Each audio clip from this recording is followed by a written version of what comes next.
हळद रुसली कुंकू हसलं मालिकेच्या आजच्या भागामध्ये आपण पाहणार आहोत की खरं तर कृष्णा घरी आलेली नसते आणि त्यामुळेच ना खूप जास्त गोंधळ इकडे मैनावती घालत असते. मैनावती नाही ते आरोप कृष्णावर करत असते. दुष्यंतला या सगळ्याचा राग येतो आणि म्हणूनच दुष्यंत आता रागातच म्हणत असतो की उगाच ना तुम्ही ना कृष्णावर काही पण आरोप करू नका.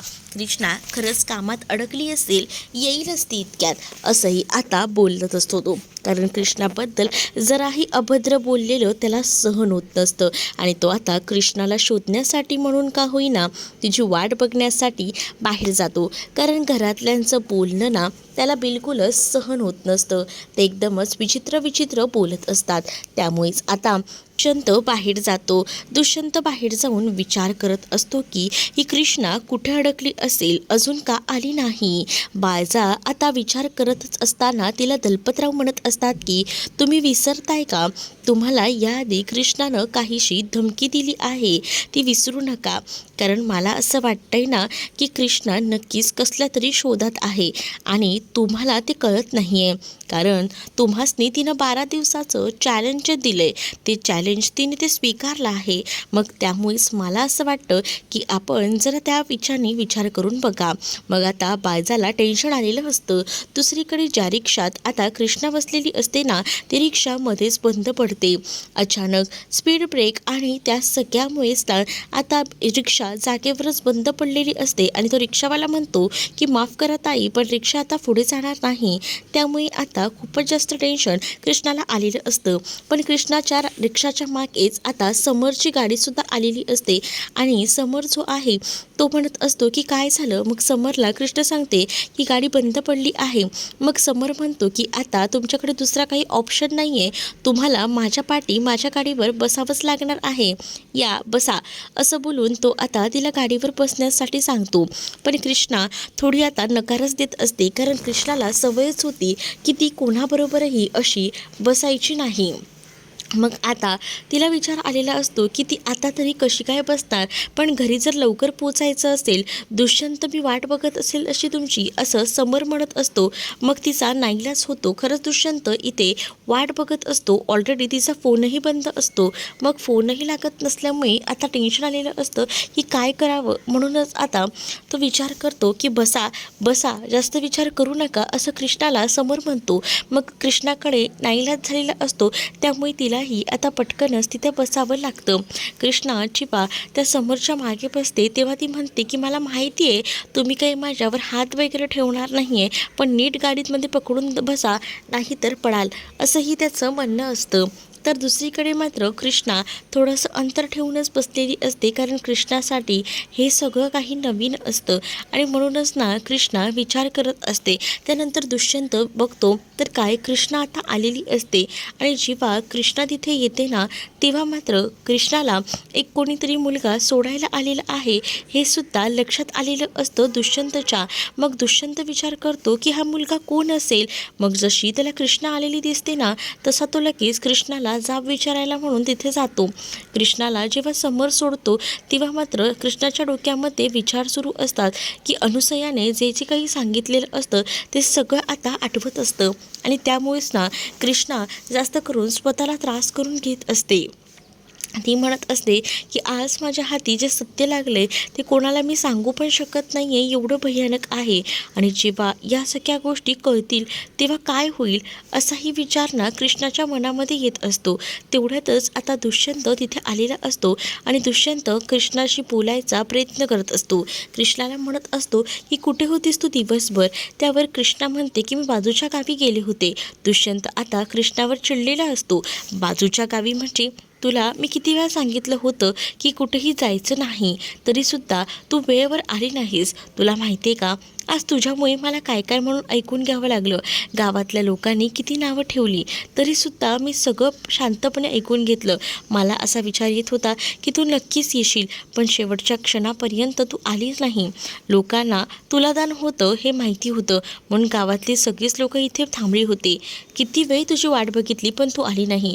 तू काय म्हटली होती की या प्रचाराच्या कामामध्ये तू मदत करणार नाही आहेस का, तर तुला घर सांभाळायचं आहे, पण तू हे बाहेर फिरतेस, मग बाहेर कसं कसली कामं करतेस एवढी?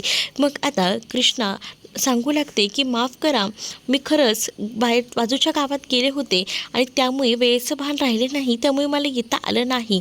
मग दुष्यंत म्हणतो, पण तुला मी सांगितलं होतं की संध्याकाळी तुला पोचायचं आहे म्हणजे आहे, तरीसुद्धा तू आलीच नाही, म्हणजे कमालच झाली ग कृष्णा. म्हणजे मी तुला विचार करतोय की तू आता येशील, पण तू आलीसच नाहीस.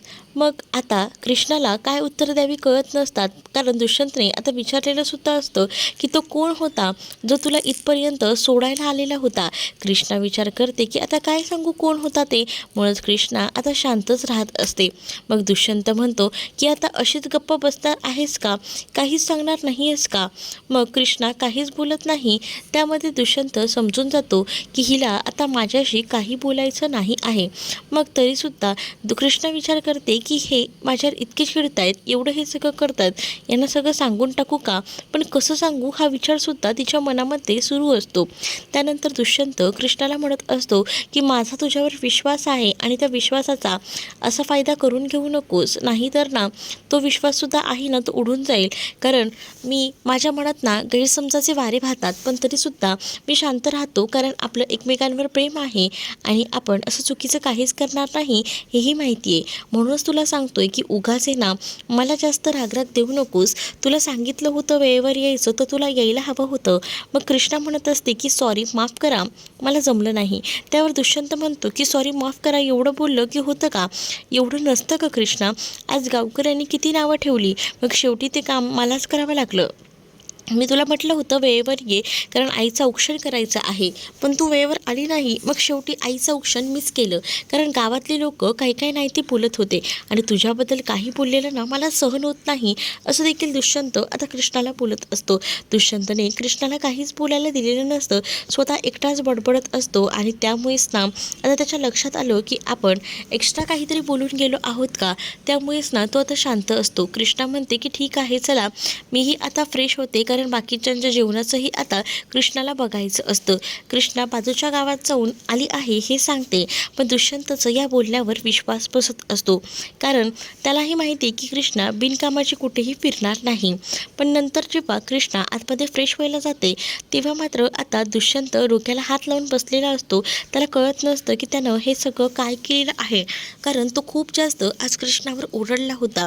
कृष्णा बिचारी एकटीच असते आणि त्यानंतर मात्र कृष्णा आता ठरवते की चला, आपल्यावर एवढा रागराग केला, एवढी चिडचिड केली, आपल्याला आता स्वतः फ्रेश व्हायला हवं, असंच मरघळल्यासारखं राहून उपयोग नाही. मग ती फ्रेश वगैरे होते आणि सगळ्यांसाठी स्वयंपाक वगैरे रेडी करते. सगळीजणं डायनिंग टेबलवर बसलेली असतात आणि त्याच वेळेला बायजाबाई म्हणत असते की काय रे दुष्यंता, अजून पण तुझी बायको आली नाही आहे का? मग तेवढ्यातच कृष्णा तिथे आलेली दिसते. मग कृष्णा आलेली दिसल्यावर बायजा लगेच आपला पदर असा वेळेवर जाग्यावर घेते आणि मग काय कृष्णा सगळ्यांना जेवण वाढत असते. मग बायजा कृष्णाला म्हणत असते की कुठे गेली होतीस का, आज दिवसभर घरात नव्हती, आम्ही नाही तर सगळ्या ठिकाणी शोधलं, तुझ्या माहेरीसुद्धा फोन केला, तिथंही फोन केल्यानंतर आम्हाला समजलं की तू तिथेही नाही आहेस, मग नेमकी गेली कुठे होतीस काहीच समजलं नाही आहे, दुष्यंतला बी फसवलंच, असंही आता बायजा म्हणत असते. त्यावर दुष्यंत आता आपल्या आईला शांत करत असतो आणि म्हणत असतो की ती बाजूच्या गावात गेली होती, एक इमर्जन्सी आली होती म्हणून तिने मला ते सगळं काही सांगितलं, असं देखील दुष्यंत कृष्णाची बाजू घेऊन बायजाला सांगत असतो आणि बायजाला म्हणत असतो की उगाच ना नको आता वाद घालायला, बस करा, शांत करा, त्याचं असं म्हणणं असतं. पण दुसरीकडे जेव्हा आता तो हे सगळं काही बोलतो, तेव्हा मात्र आता बायजा म्हणत असते की होय रे दुष्यंता, मला कळतंय की तू बायकोची किती बाजू घेतोयस ते. त्यावर दुष्यंत म्हणतो की आई तसं नाही आहे गं, उगाच आता जेवणाच्या ताटावर बसलोय, शांतता हवी ना, मग उगाच वातावरण कशाला गरम करायचं. पण इथे दुष्यंतला बायजाबाई म्हणत असतात की बघितलंस का, कृष्णा आली आहे पण तोंडातनं एक शब्द तरी निघतोय का, पूर्णपणे ती शांतच आहे, या शांततेचं कारण काय, असंही आता मुद्दामून बायजा विचारत असते. तर दुसरीकडे आता मैनावती म्हणत असते की हे सगळं ना आमच्या खरंच ना या जयकांच्या बाबतीत झालं असतं ना, त्याची बायको दिवसभर काय बसली असती ना, तर जयकांनी विषयच केला असता, म्हणजे जयकांनी आपल्या बायकोला 4 कानाखाली ठेवून दिल्या असत्या आणि विचारलं असतं की कुठे गेली होतीस, काय केली होतीस, सगळ्याचा शोध घेतला असता. पण इकडे तर आता भलतंच आहे, म्हणजे बायकोच्या आहारी जावं पण इतकंही नाही ना. काय मग जयकांत आणि इथे मैनावती बायजा ह्या जोकवर हसत असतात. मग जयकांतही म्हणत असतो की हो दुष्यंत दादा तुझं चुकतंय, कारण वहिनी नव्हत्या तर तू वहिनींना विचारलं पाहिजे होतं. अरे हा आमचा मॅटर आहे, आम्ही आमच्या पद्धतीने सॉर्ट आऊट केला आहे, तुम्ही नका विचार करू, असं देखील दुष्यंत आता म्हणत असतो. आणि आपल्या आईलाही सांगतो. तर इकडे आता बायजाबाईलाच मुद्दामूनच कृष्णा म्हणत असते की तुम्हाला असं वाटत असेल की मी शांत आहे, पण ही वादळापूर्वीची शांतता आहे एवढं लक्षात ठेवा. मनात अगदीच खूप जास्त वादळ वाहत आहेत, पण ती वादळ जेव्हा येतील ना तेव्हा जगणं मुश्किल होऊन जाईल, असं देखील कृष्णा आता बायजाला म्हणते. त्यानंतर बायजाला कृष्णा म्हणत असते की आबा कुठे आहेत, आबा दिसले नाहीत. अच्छा आता आबांना शोधायचं आहे का, आबा बिना तुझ्यासारखेच आहेत, असं आता जी बायजा आहे ती कृष्णाला म्हणते. त्यावर आता दुष्यंतला पुन्हा एकदा राग येतो. दुष्यंत म्हणतो की काय चाललंय आई तुझं, मी तुला म्हटलं की ह्या सगळ्या गोष्टी नको, भांडणं नको, थांब शांत हो, तरीसुद्धा तू तेच करतेस, असं देखील दुष्यंत आता बायजाला बोलत असतो. त्याबरोबर बायजाची बोलती बंद होते. दुसरीकडे दुष्यंत रूममध्ये आलेला असतो आणि रूममध्ये येऊन विचार करत असतो की आपण जरा जास्तच बोललोय का आज कृष्णाला, म्हणूनच कृष्णा आपल्यासोबत बोलत नाही का. कृष्णाचं मन, कृष्णाचं सगळं काही आता दुष्यंत ओळखायला लागलेला असतो आणि त्यामुळेच ना आता तो विचार करत असतो की खरंच ना कृष्णा जी आहे ती आपल्यावर रागवली आहे आणि म्हणूनच ती बोलत नाही आहे. पण इथे कृष्णाची रात्रीची तयारी सुरू असते, म्हणजे कसं सगळं सामान अरेंज करायचं, पाण्याचा जार ठेवायचा भरून आणि या सगळ्या गोष्टी. मग आता दुष्यंत कृष्णाकडे बोलायला जातो आणि तिला म्हणतो की सॉरी, मगाशी मी जे काही बोललो ते रागाच्या भरात बोललो, काय करू, तू दिवसभर मी तुला सांगितलं होतं की तुला वेळेवर यायचं आहे तरीसुद्धा तू आलीच नाही आणि त्यामुळेच रागाच्या भरात मी तुला नको नको ते बोललो, खरंच मी तुझी माफी मागतो, असं दुष्यंत कृष्णाला बोलू लागतो. त्यावर कृष्णा म्हणते मी रागवली नाहीच आहे, मुळात मी कामं करते आणि म्हणूनच मी शांत होते, असं देखील कृष्णा दुष्यंतला सांगत असते. त्यावर दुष्यंत म्हणतो पण तुझं हे वागणं आणि ह्या सगळ्यामुळे मगाशी मी तुला खूप काही बोललो आणि त्यासाठी मी तुला आता सॉरी बोलतोय. कृष्णा म्हणत असते की त्याची काहीच गरज नाही. त्यानंतर दोघंही जण छान हातात आपल्या हात घेतात आणि खाली गप्पा मारायला बसलेले असतात. बेडवर बसून गप्पा मारत असताना दुष्यंत कृष्णाचा हात आपल्या हातात धरतो आणि तिला म्हणत असतो की माझा तुझ्यावर कायम विश्वास आहे, मी तुला असं कधीच वेगळं करू शकणार नाही, कारण मला माहिती आहे आपलं प्रेम जे आहे ते सगळ्यांपेक्षा युनिक आहे, असं देखील दुष्यंत कृष्णाला बोलत असतो. तर कृष्णाला हे सगळं ऐकून खूप छान वाटतं आणि मग काय कृष्णा आता विचार करत असते. तर दुसरीकडे दुष्यंतला आता बरं वाटत असतं. त्याला आधी वाटलेलं असतं की त्याची कृष्णा त्याच्यावर नाराज झाली आहे, पण नाही, कृष्णा आता बिलकुलही नाराज झालेली नसते. उलट कृष्णाला दुष्यंत म्हणतो मला असं वाटलं की तू माझ्यावर चिडली असशील, रागवली असशील आणि म्हणूनच तू माझ्याशी बोलत नाही आहेस की काय. मग लगेच कृष्णा दुष्यंतला घट्ट मिठी मारते. दोघंही जण छान मस्त असे एकमेकांच्या मिठीत सामावून जातात. दुसरीकडे आता पाहायला मिळतं रात्र झालेली असते. कृष्णाला आता काही केलं तरी झोप लागत नसते. तिला सारखं ते अनुसयाचं बोलणंच आठवत राहतं आणि हे सगळं खरं असेल तर खरंच बाजाच्या रूममध्ये आपल्याला काहीतरी पुरावा मिळेल, म्हणजेच ती फळांमध्ये काम करायची तमासगिरी नव्हती. मग तिच्या बाजाच्या रूममध्ये आपण जर काही शोधलं तर भेटतंय का, असाही विचार ना आता कृष्णाच्या मनामध्ये येत असतो. मग कृष्णा झोप लागत नसते म्हणून पटकन उठते आणि बाजाच्या रूममध्ये जायला निघत असते, कारण बाजाच्या रूममध्ये जाऊन तिला सगळ्या रूमची झडती घ्यायची असते. बाजा जोपर्यंत नाही आहे तोपर्यंत आपल्याला हे काम करायचं आहे, असं देखील कृष्णा आता ठरवते. म्हणूनच कृष्णा दुष्यंतच्या बाजूला बसलेली असते, ती उठते आणि तिकडे जायला निघते. तर दुसरीकडे मात्र आता पाहायला मिळतं दारू पिऊन आढळराव आलेले असतात आणि आढळराव तिथे असणाऱ्या त्या खोट्या बैलांसोबत बोलत असतात आणि म्हणत असतात की तुझं आयुष्य कसं आहे आणि माझं आयुष्य बघ, माझ्या आयुष्यात ना आज पूर्णपणे रिकामी आहे, मी माझ्या स्वतःच्या पायावर स्वतःच्या हातानं कुऱ्हाड मारून घेतली बघ, म्हणजे आधी माझं सुख एकदम छान होतं, या गळ्यात चैनी घालून मी फिरतो, काही तर म्हणे मी रांगडे पाटील, या रांगडे पाटलाचा काय उपयोग आहे, जर आपल्या नशिबात आपलं खरं प्रेम नसेलच तर. खरं तर त्यांचं अनुसयावर खूप जास्त प्रेम होतं, पण या बाळजाच्या नादी लागून त्यांनी स्वतःच्या पूर्णपणे आयुष्याचं वाटोळं करून घेतलेलं होतं. बाळजाही तिथे येते आणि बाळजा हे सगळं काही पाहते. बायजा म्हणत असते की तुम्ही नाही सुधारणार, म्हणजे आज तुमच्या बायकोचा वाढदिवस म्हणून तुम्ही दारू पिऊन यायलात. आणि त्याचबरोबर ती म्हणत असते की तुम्ही विसरताय का, तुम्हालाही बरीच कामं करायची आहेत आणि ती कामं नेमूनसुद्धा मी ठेवली आहेत.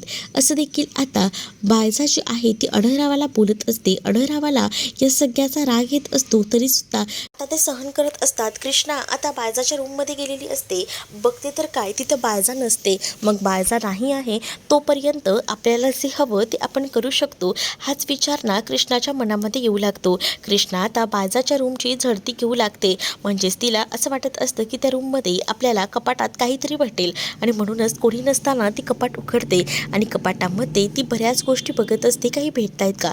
त्यामध्ये ना तिला सगळ्यात आधी घुंगरू भेटतात, जे की ते बायजाचे असतात. बायजा आता अढळरावांना मुद्दामून धमकवत असते.